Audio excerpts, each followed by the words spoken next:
Trinamool BJP জানে হাওয়া ওদের পক্ষে নেই, ফলে ওরা রাস্তায় বেরোতে পারছে না।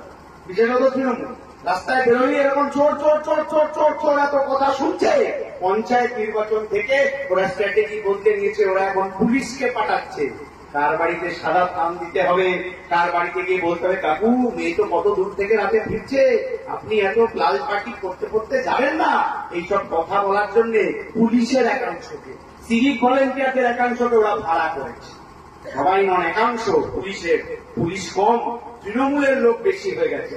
আমরা খুব দৃঢ়তার সাথে এই কথা বলে যেতে চাই পুলিশ বাবুদেরকে যে আপনারা যে উর্দিটা করছেন ওটা আসলে জনগণের ট্যাক্সের টাকায় কেনা, আর আপনারা যে চাকরিটা করছেন তার পোশাকি নাম পাবলিক সার্ভেন্ট, মানে জনগণের সেবা করার চাকরি।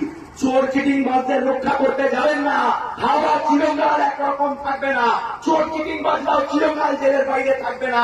এবারের নির্বাচনে যদি আগের বারের মতো কোন রকম বেচাল করেছেন তাহলে বাঁকুড়ায় কম, কলকাতা হাইকোর্টে বেশি দৌড় করাবো।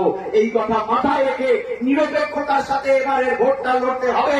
তৃণমূল বিজেপি ভয় পেয়ে গিয়েছে, পুলিশটা সামনে না থাকলে আরো ভয়ে ঘরের ভেতর ঢুকে যাবে। ফলে সাধারণ মানুষকে, শ্রমজীবী মানুষকে, গরিব মানুষকে, নিম্নবিত্ত মানুষকে, দলিত মানুষকে একসাথে রাস্তায় নেমে আমার আগামী দিন যাতে আর একটু ভালো। আসন্ন লোকসভা নির্বাচনে রাজ্যের প্রতিটি প্রান্তে বামফ্রন্ট প্রার্থীদের জয়ী করুন।